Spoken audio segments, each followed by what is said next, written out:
जय श्री कृष्ण। अहम सर्वस्य प्रभवो मत्तः सर्वं प्रवर्तते इति मत्वा भजन्ते मां बुद्धा भाव समन्विताः। अध्याय 10 श्लोक 8 व्याख्या। पूर्व श्लोक की बात ही इस श्लोक में कही गई है। अहम सर्वस्य प्रभव में सर्वस्य भगवान की विभूति है, अर्थात देखने सुनने समझने में जो कुछ आ रहा है वह सबकी सब भगवान की विभूति ही है। मत्तः सर्व प्रवर्तते में मत्तः भगवान का योग प्रभाव है जिससे सभी विभूतियाँ प्रकट होती हैं। 7वें 8वें और 9वें अध्याय में जो कुछ कहा गया है वह सबका सब इस श्लोक के पूर्वार्ध में आ गया है।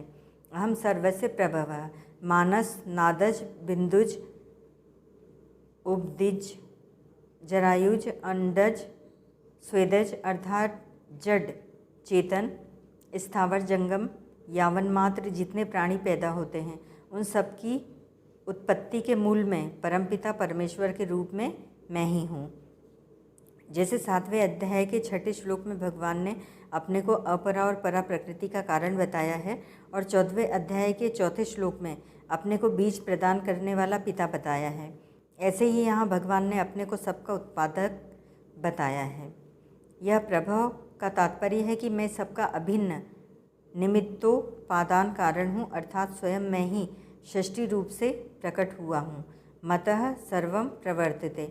संसार में उत्पत्ति स्थिति प्रलय पालन संरक्षण आदि जितनी भी चेष्टाएं होती हैं, जितने भी कार्य होते हैं वे सब मेरे से ही होते हैं।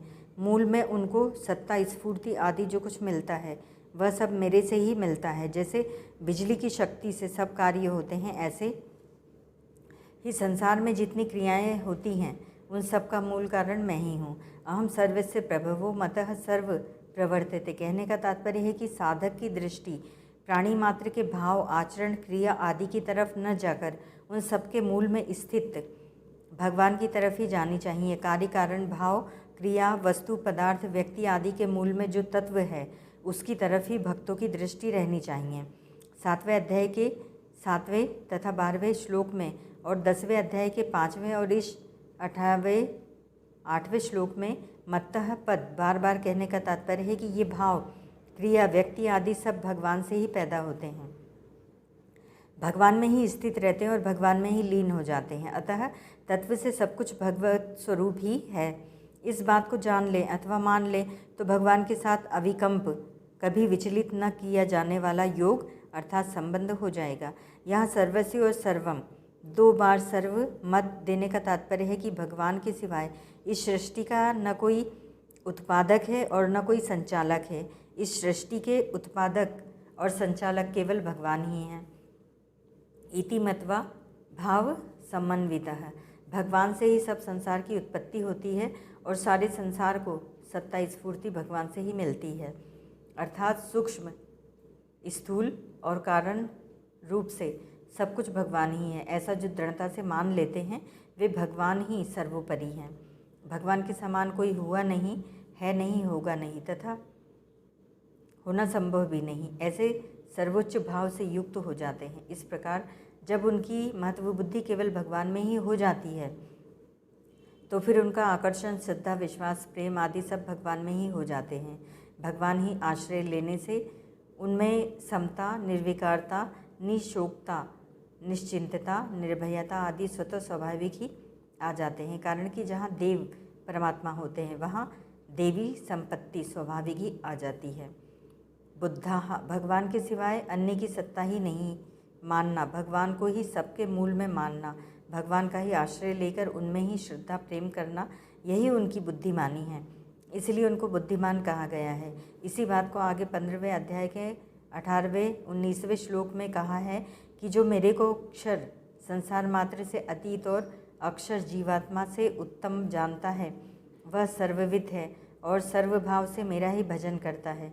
माम भजन्ते भगवान के नाम का जप कीर्तन करना, भगवान के रूप का चिंतन ध्यान करना, भगवान की कथा सुनना, भगवत संबंधी ग्रंथों गीता रामायण भागवत आदि का पठन पाठन करना, ये सब के सब भजन हैं।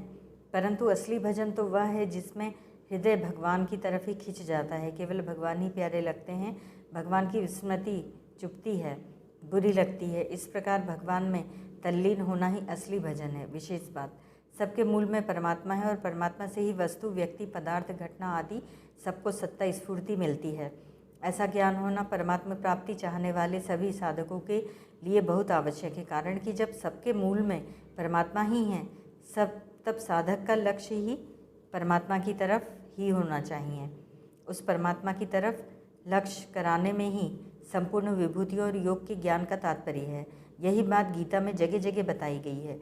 जिससे संपूर्ण प्राणियों की प्रवृत्ति होती है और जिससे संपूर्ण संसार व्याप्त है, उस परमात्मा का अपने कर्तव्य कर्मों के द्वारा पूजन करना चाहिए।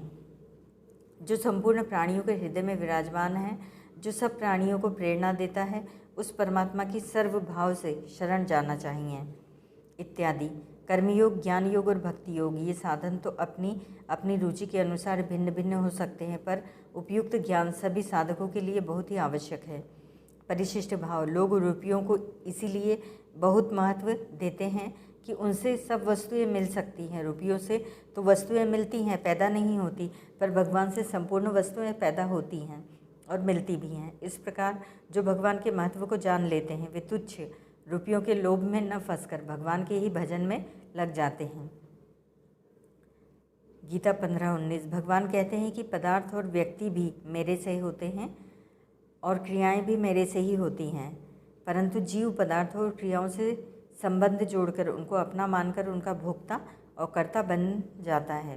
भोक्ता बनने से पदार्थ बंधनकारक हो जाते हैं और कर्ता बनने से क्रियाएं बंधनकारक हो जाती हैं। अगर जीव भोक्ता और कर्ता न बने तो बंधन है ही नहीं। संसार में जो भी प्रभाव देखने में आता है वह सब भगवान का ही है। यह बात भगवान ने गीता में मतः पद से कई जगह कही है, जैसे मेरे सिवाय इस संसार का दूसरा कोई किंचित मात्र भी कारण तथा कार्य नहीं है। ये सात्विक, राजस और तामस भाव मुझसे ही होते हैं, ऐसा उनको समझो। प्राणियों के ये बुद्धि, ज्ञान, सम्मोह, असम्मोह आदि अनेक प्रकार के अलग अलग भाव मुझसे ही होते हैं। मेरे से ही स्मृति, ज्ञान और अपोहन, संशय आदि दोषों का नाश होता है। ओम तत्सत।